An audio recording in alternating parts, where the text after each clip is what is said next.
Hello everyone welcome to our Sudarshan tutorial. आज big news बदली पारे कि प्राथमिक विद्यालय खोलिबा निष्पत्ति कौन ए वर्ष भी विद्यालय खोलिबनी कौन रही गाइडलाइन आसतु जानिबा।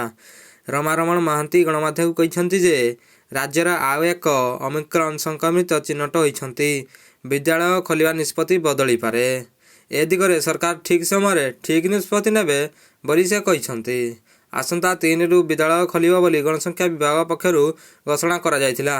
निष्पत्ति बदलिबार नाही बोली विभाग पक्षरु बुधवार स्पष्ट करा जायछि। विद्यालय और गणशिक्षा मंत्री समीर रंजन दास कहते राज्य में विद्यालय खोलिबाकु थिबा प्राय 27,000 रु ऊर्ध्व शिक्षानुष्ठान सफाई काम सारिबाकु निर्देश दिया जायछि। सबु जिला शिक्षा अधिकारी ए दिगरे आवश्यक पदक्षेप नेबे। शिक्षा अधिकारी विद्यालय खोलिबा पूर्व स्थिति परखिबे। सबु विद्यालय रे कोरोना कटकणा और विभाग पक्षरु जारी नियमावली किभली कड़ाकड़ी भावे पालन हेबो से नहीं निर्देश दिया जायछि। अन्य पक्षरे स्वास्थ्य विशेषज्ञ डाक्तर नीरज मिश्र गणमाध्यम को कहते राज्य में विद्यालय खोलिबा निष्पत्ति ठीक। ओमिक्रॉन आरंभ होइतिबा दक्षिण आफ्रिका रे मध्य विद्यालय खोला रही। पिला कोरोना कटकणा रे सेठारे पाठ पढ़ुछंती। पिलांकर रोग प्रतिरोधक शक्ति अधिक थिबा बेले ओमिक्रॉन संक्रमण आशंका कम रही।